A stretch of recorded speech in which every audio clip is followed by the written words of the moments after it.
We're all really busy, but no one wants to be a busy fool.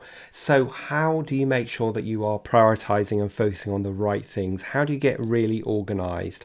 How do you make sure that you don't chase shiny new objects? And how do you avoid procrastination? Well, these are the questions that we are going to get answered in today's podcast with my guest, Chelsey Newmyer. So, let's dive into the show. I'm Rob DaCosta, and this is the Agency Accelerator podcast. As someone who has stood in your shoes, having started, grown and sold my own agency, I know just how it feels in the ups and downs of agency life.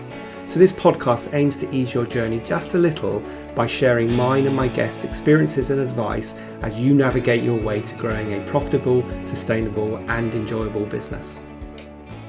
Hey everybody, and welcome to this week's Agency Accelerator podcast. Now this week we are talking all about managing overwhelm, avoiding procrastination and getting some tips on better time and project management. And I'm really excited to be joined by Chelsey Newmyer to discuss that with me. Now Chelsey is a self-confessed nerd for all things time management, which is music to my ears because, to be honest, I can always get better at it myself. So I'm keen to hear what I can learn today. Now, one thing all agency owners are short of is time. So anything we can do to help them be more productive and organised and focused is always good. And that's why I was keen to have Chelsey on the podcast today. So welcome to the show, Chelsey. Oh, thanks so much for having me, Rob. I'm excited to chat with everyone. Great. So I thought I'd start with a big question, which is, what are some of the common traits you see busy business owners suffering from? And what are the common mistakes they make when it comes to organising their time and prioritisation and all the rest of it? Yeah, absolutely. So I work mostly with solopreneurs or people with really small teams. And I think one of the biggest challenges we're all facing is we all have too much to do, right? I mean, at the end of the day, we have a lot of things we want to get done, things we have to get done, and we struggle with the pacing of it. So we'll put way too many things on our to-do list for every day and then just end up feeling really stressed out or overwhelmed or defeated at the end of the day when we're not able to get all those big plans done. And in partnership with that challenge, I also see that people will put really big tasks on their to-do list. So it's create a podcast, which is a huge task. It's a big step and has a lot of mini pieces in there, but we'll just add start podcasts onto our to-do list and then wonder why we struggle with getting started and we procrastinate on it or get stressed out by that. So I think off the bat, most people can cut their to-do list every day in about half and already see a lot more success. Yeah, we do set ourselves up to fail, don't we? Exactly. And one thing I use a piece of software called Amazing Marvin, stupid software, but good tool for doing my to-do list. And one thing I really wanted when I was looking for my to-do list is something that I could physically cross things out, because there's a real sense of satisfaction at the end of the day seeing everything crossed out. But on the other hand, if you put a big task like that, then you're never going to cross it out, are you? You're just going to move it to one day to the next, and it's going to feel more and more difficult as time goes on. I think, is it Bill Gates that said we underestimate how much we can do in the long term and overestimate how much we can do in the short term? That's so true, isn't it? Mm-hmm. Absolutely. Absolutely. Yeah, I recommend people have about 3 to 5 things on their to-do list to start each day because we know that things are going to come up. We know that there's going to be other things that are added to our plate. You have a great meeting with a potential new client and you need to follow up with them right away. And that's going to get added to your to-do list. And so you may end the day with 10 things, but if we start with 10, you're going to end up with 15 or 20. And that's where things get a little out of control.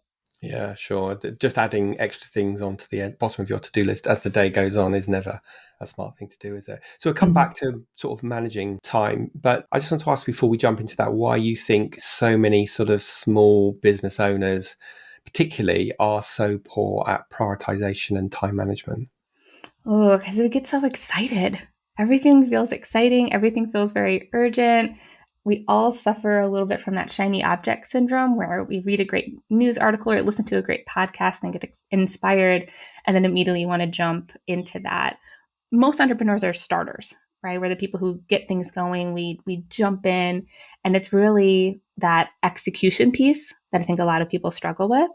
So as much as we can think about our goals ahead of time, right? I define productivity as working on the right thing at the right time to help you reach your goals. So if you know what that end goal is, then as those shiny objects come in, you can start filtering them through your goals. Like, is this going to help me reach my goal? Is this going to be that right next step for my audience? Or should I finish the current thing that's halfway done in addition to all the other projects that are halfway done, if you're like me?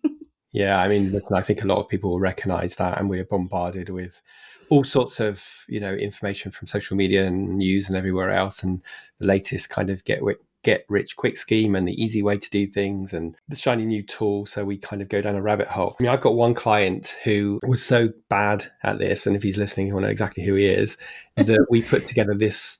We called it a shiny new object trummel. So it was basically a decision making process where he would take an idea and he would put it in a spreadsheet and he would score it against certain factors. And then it would give him a sort of red, amber, green. And, very few of those ideas ever were green, which means you should go ahead with it. Most of them were red, which means this is a distraction. Stop That's doing it. So, brilliant. yeah. So Yeah. whatever we can do to sort of mitigate that and get focused. I think actually you sort of hit a nail on the head, really, that a lot of people don't have that plan. So they're kind of in existing mode and they're influenced by lots of external factors, including all these shiny new objects. So they easily get distracted, right? Mm-hmm. Yeah. Let's drill that down a bit. And maybe you could just share some time management tips that listeners could start implementing right away. Yeah. So the first thing is obviously that shorten your to-do list to give yourself very, very actionable things to work on. So again, we don't want that to-do list to say start a podcast. We want it to be decide on the name or create join the hosting platform, right? Super actionable steps that you can feel really good about the progress you're making.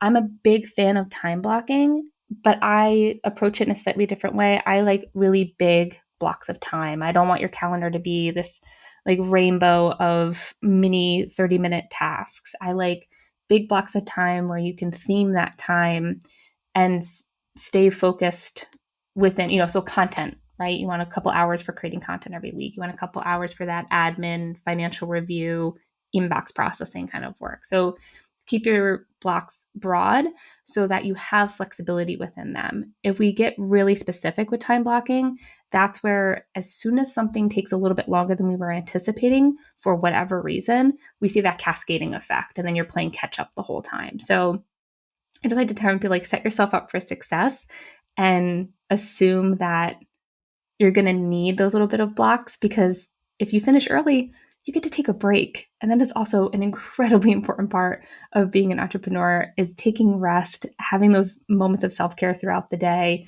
so that you're not constantly go, go, go, go, go, and feeling that drain throughout the day. Okay, and is there a way to work out how chunked down we should make a task? Now, starting a podcast is obviously something that's way too big, but how do we know when we've broken it down to the right level of minutiae, the right level of detail? That's a great question. I think it depends on the person, right? But you want it to be something that you can accomplish within an hour or less is typically my gauge. And that may take some practice, right? That's the other part of this, is a lot of this is practice, seeing what makes sense for you. I think productivity is incredibly personal. So you want to keep track of when are you most energized throughout the day? When are you most focused throughout the day? So it may take you an hour to outline a podcast in the morning because you're a morning person and you're focused and you're ready to roll.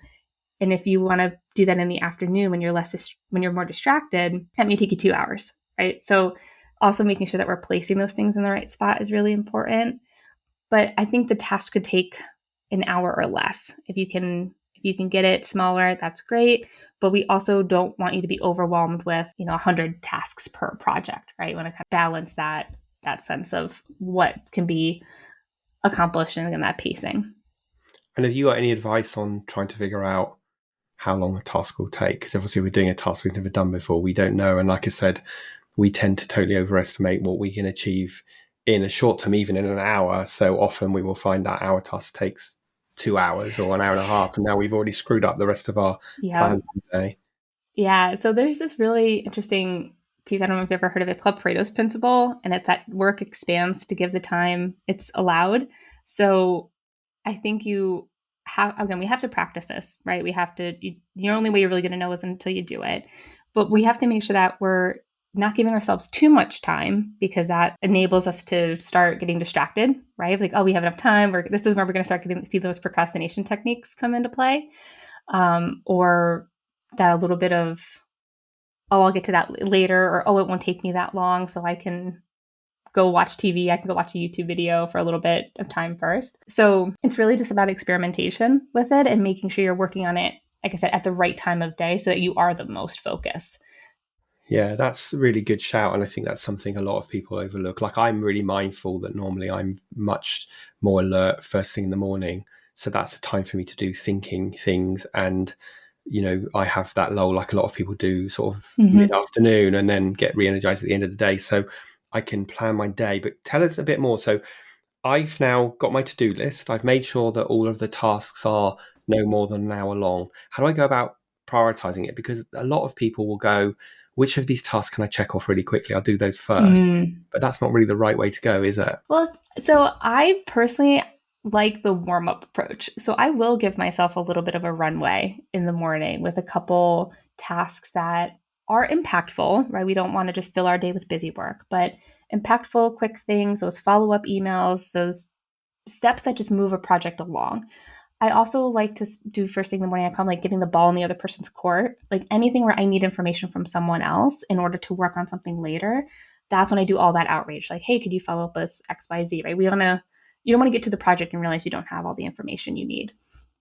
So I do personally like a runway. I'm also not a morning person, so I like to do my deeper work in the afternoon. But when you're prioritizing, so like I said, you have your tasks, we have our blocks. How do we prioritize it? I think again, we want to look through the lens of our goal. So if the goal is to have another client by the end of the week, right, that's really going to be more of having personal conversations, make checking on conversations that are already in progress, right? Versus creating that new Instagram post, right? So we want to kind of again keep that goal lens in mind, and also just making those decisions of what's going to move me forward and what's going to build upon the project, that ultimate project goal too.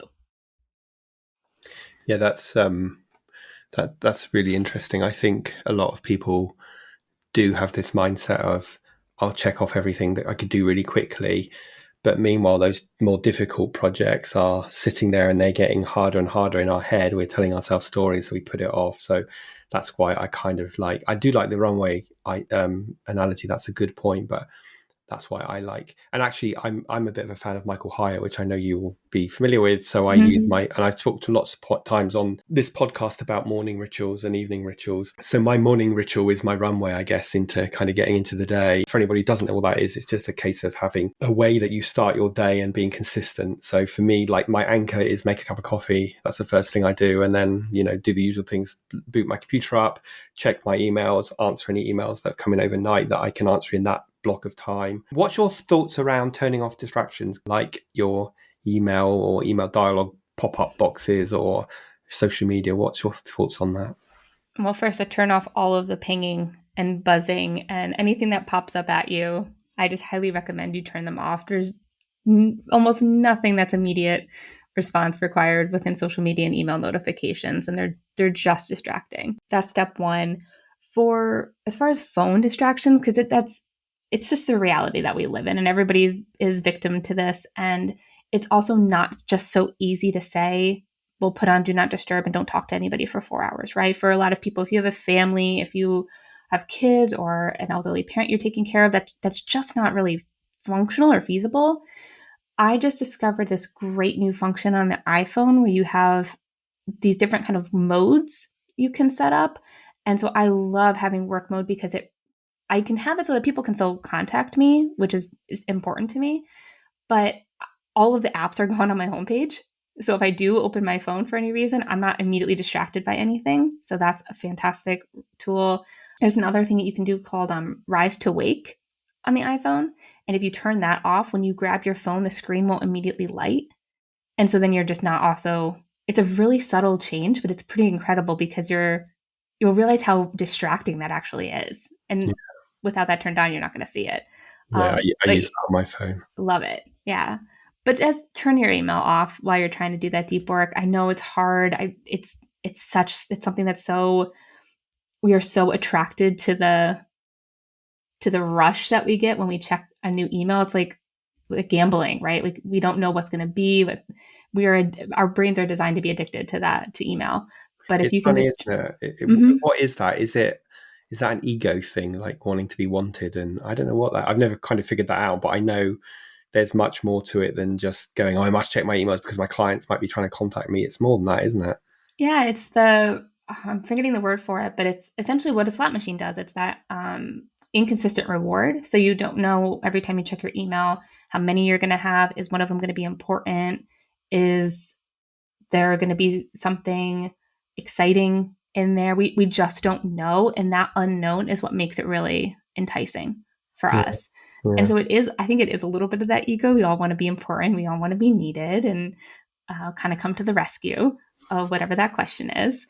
But just if you can take a step back, the reality is that very few things are urgent. And I think establishing how someone should get in touch with you, if you're how a client should get in touch with you, if it is truly an emergency, you're you might find that the email you become a little bit less reliant on checking Yeah, that I mean, email. let's face it. If there's an emergency, someone's going to pick the phone up. They're not going to email Exactly. you, are you? Yeah. I'm sure you see the same thing because you do this all day long. But when I'm doing any kind of time management training with people and I talk about this, there's always like, no, I couldn't possibly do that. I can't. There's no way I can turn my email off because my clients will get really upset with me. And I say, would you have service level agreements with your clients? And they're like, they usually have some kind of service level agreement. And I say, well, it needs to be stated in there. And you need to train your clients because let's face it, if you've got a service level agreement of answering a client within, say, 6 hours, which is reasonable, but you always answer the client immediately. Well, now the client expects you to always answer immediately. And when you suddenly don't, they are now disappointed. They've forgotten that they've got a service level agreement that says 6 hours. So I think, it drives me crazy. And I've got to say, Chelsey, I sit on this doing these podcast interviews with guests, and their flipping emails are pinging up, and you can see that I'm glad I can say that because yours aren't, and mine aren't, because mine are always turned off. I have turned But all mine turned off. yeah, but they're even having a guest who should sort of know better. I shouldn't say that, but I find it super distracting. So a client's Mhm. going to find that super distracting as well. So guys, turn your email notifications off. Schedule 3 or 4 times in the day to check your emails, and that should be plenty enough, shouldn't it? Yeah, those boundaries are it's just so important to set those boundaries with clients as you mentioned and with yourself too. I mean, I love talking about inbox management, so you can find a lot of advice on there and in all of my website and everything Well, about how to start tell us a processing bit, that. tell us a bit about that. I mean, I will make sure I put all the links to the appropriate content on your website, but because I was sitting with a client the other day and I looked at their Outlook box and it had something like 5,432. I'm looking at mine now and it's got 437 in it, so that's not very good, is it? But tell us, what's your thoughts around inbox Uh, management? the worst I've seen is 192,000. Wow. That's my top. That's my worst yet. So the short version of my inbox management strategies, and I didn't invent this. This is just the model that I follow, but it's the 4 Ds of inbox management. So it's do, or I'm sorry, I'm going to start with delete, delay, delegate, and do. And again, this is pretty common. It's a great strategy. But I think what people get stuck on is how nuanced to make each one. So delete, fairly obvious, right? If it's spam, junk, you're not going to read it. But if it's spam or junk or you're not going to read it, just also unsubscribe first. Take that millisecond to just hit the unsubscribe button to reduce the volume. And the other thing you can delete is duplicates. So, for example, we were scheduling this podcast. I got a confirmation email. That email went to my calendar. I don't need the email anymore. Everything is captured in the calendar invite. So, that's just one thing about delete that I think a lot of people feel like they need to hold on to those when really they're duplicated somewhere else. Delay in Gmail, it's called the snooze function. In Outlook, you can set a reminder that brings the email back into your inbox when you're ready to work on it. So this is super helpful to remind yourself of anything important you have to do, follow up, anything like that. But when you're going to take action on it, uh, delegate is obviously just moving it to the next person. But the important part there is to delegate it and then put it to wherever folder belongs. Get it out of your inbox, file it appropriately. And then if you need to set up that reminder, you can partner it with delay. And then that's the big step, right? That's where we have to like dive in. But if you can use one of those 4 rules whenever you're checking your inbox, then you can trust that like none of the choices are open the email, skim it, mark it as unread, and leave it in your inbox, right? Like that is not one of the choices. So hopefully that will help you process much faster. Yeah. And are you a believer in trying to get to inbox zero every day? I am an inbox zero person, but I know that that's not functional or interesting to everybody. So teach their own there. I don't push that on anybody. But if you are overwhelmed by the number of emails in your inbox, then we can get to inbox zero pretty fast. Yeah, I mean, I always aspire to it, and sort of once every month I clean everything out, and then think, why didn't I do that as I went along? Because I find it, difficult to find things Mm-hmm. because there's too much in my inbox. So good advice.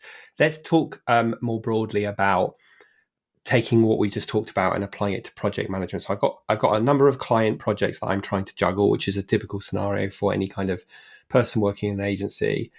What do you see people doing wrong around that? And what do you see they can do better? Yeah. So one of the important steps of project management is we all know, you have a big goal, right? Like let's say you want to do, I'm in the States, so when we want to have a Black Friday sale, the day after Thanksgiving. Okay, we have that date in mind. We need to remember to set a start date. And I think that's where a lot of people forget. They map out their whole year and don't think about that we need to back that up to start probably in September if you really want to give yourself the appropriate pacing. So set your goal date, but also remember to set a start date. And then we want to obviously break down, just like we would in our to-do list, what are the smallest possible steps you need to take for that project that are super actionable, things that you can sit down and do in one setting at a time. What are all the pieces of it? What are all the tools and resources that you're going to need? Can you outsource it? Do you need a new website or function or tool or something to use? So think really broadly. And then I've also been adding this kind of risk management piece into it, which has been really reassuring for someone who's a little bit more anxious, or if you have a lot you're managing, like kind of thinking about the things that could go wrong and making a plan for those. So let's say you have a huge social media strategy you want to roll out.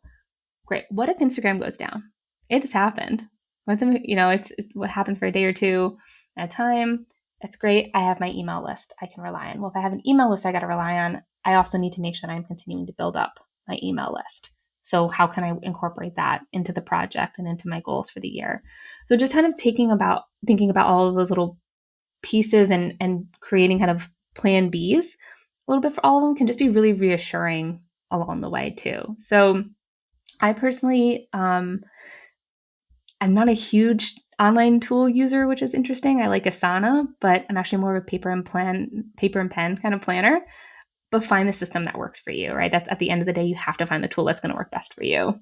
Yeah, I use Asana with my team, but Mm-hmm. I've also used Monday with a few clients, and I've also used Trello in the past. So there are lots of tools out there, but I think you have to find one that will complement your workflow, not get in the way or not make it harder because it doesn't quite do what you want it to do. So I think, and what's useful about having a tool like that is when you have teams who are in disparate places. So you've got a kind of shared project management system and everyone can see where everyone's at and what the next task is. So if you're listening and you're not using something like that, you should go and look into it because a lot of those tools are not expensive, but they will aid your workflow and make you more productive.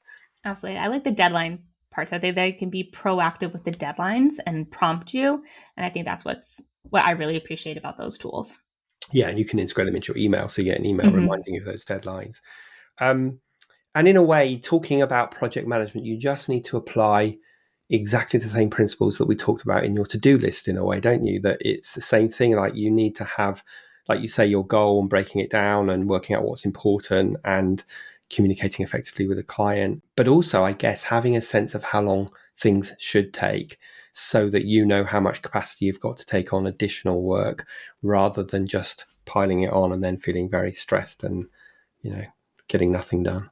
Yeah, just give yourself, when it comes to project management, you're never going to regret giving yourself an extra week or two longer than you think, because then you can, again, account for those risk management pieces, account for the things that are going to come up, and also give your space for when that green light project shiny object comes up, you can fit it in, right? Because you're not cramming something else that got a little bit behind schedule. So give yourself a little bit more time for bigger projects. What's your view on this? I always tell people when they are planning their project or their to-do list that however long they think it's going to take, add 50% on top of that.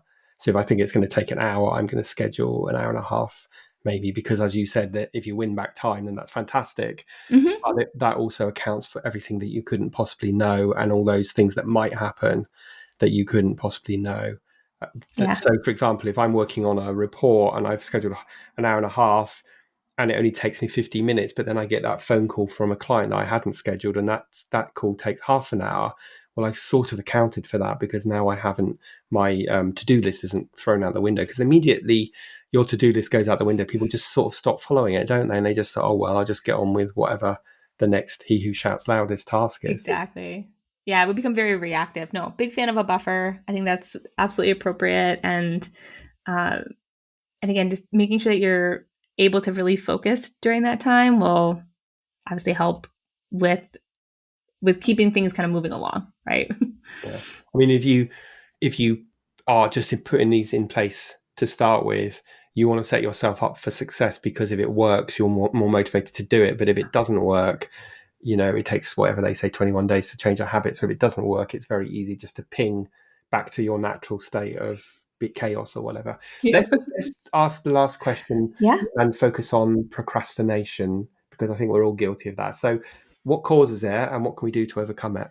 Procrastination is one of my favorite topics because, again, the kind of underlining of all of this is we got to do the work, right? And so procrastination is caused by a couple different things. I think, as in terms of project management, typically the number one cause is we don't know, we have an abstract goal. We don't know exactly what we're working on. We don't have those super actionable steps. So we're writing the task of create a podcast, which is unclear about what exactly that's going to look like. We're scared of it failing or not being perfect enough.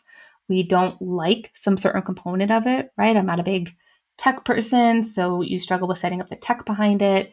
So if you can give yourself really, again, though, coming back to those really actionable steps, really thinking it through, determining what decisions you have to make ahead of time, and making sure that you're not also procrastinating by making a decision, right? Making a decision, trusting yourself, and continuing to move forward. That can be really, really helpful. Breaking down those tasks and remembering at the end of the day, one thing I like to say, and kind of going back to that ego piece of it, is no one is paying more attention to your business than you.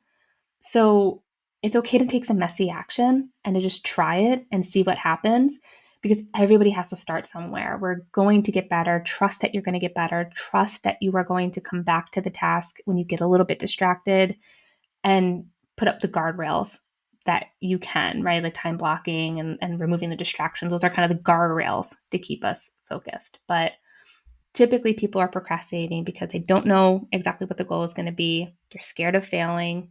They're a perfectionist, indecision, and or they're waiting for a deadline. They need that pressure of a looming deadline Yeah, I to think really get focused. I think the perfectionist is a big issue, because I think Mm-hmm. by definition a lot of entrepreneurs are kind of controlling perfectionists, and they need to realize that it's better to take messy action than it is to take no action. And you will learn something if you take messy action. You will learn nothing if you take no action. So I think that is a really good piece of advice. What have you got any other tips on, like, how to do this and also how to stop overthinking? Because I think one of the things that will stop a lot of people is overthinking and playing the scenario through in their heads to this end goal, and then believing whatever emotion is attached to the end goal is reality, when of course it's not. They're just overthinking it, like, oh my god, if I start a podcast I'm going to sound really stupid and no one will listen, and I've heard so many people fail before, and why would anyone want to listen to me? And they tell us all these stories that stops them from ever starting it. Yeah. So I mean, this is gonna sound a little cliche, but it's like, so what? Right? Like, what's the worst that's gonna happen? And then so what? I mean, we all get to try something and not be good at it the first time. And again, I know that feels really cliche to say, but the that messy action piece has been so rewarding for me because yeah, I cringe hard when I listen to the first episode of my podcast, and I'm not even really that far in, but I know that even however many episodes I'm in now, it's so much better than when it started. And think back to a time when you've seen someone that you look up to make a mistake and how that changed what you thought about that. And most likely it didn't even really register. Most likely you still follow them, you still appreciate their work, you still look to them as an authority in the subject. So, I think in a way that yeah, that is part of the issue, that we look at these people that we really admire that seem to have it all sussed out, but what we don't realize is that they went through the messy middle piece in their journey. You just aren't seeing it. You're seeing the shiny successful bit at the end, and you want that immediately, but you forget they had years of this journey to get there. So don't be afraid of trying things, don't be afraid of making mistakes, 100%. but whatever you commit to, stick at it. That's the when Oh, I yes. you've probably seen this statistic. When I decided to start my podcast nearly 3 years ago, I saw a statistic that the average number of podcast episodes someone makes before they quit is 7, and that actually stopped me starting for a while, because I said to myself, I have to be able to do this week in and week out and get beyond 7. And here we are. I think this is going to be like episode 150. So just stick at it, and don't expect. I think we live in a world of immediate response and immediate. We want this immediate. What's the word I'm looking for? Sort of Yeah, success. overnight success. Yeah, and it Yeah, doesn't exist. None of that exists, despite what right. people tell you. You have to stick at it.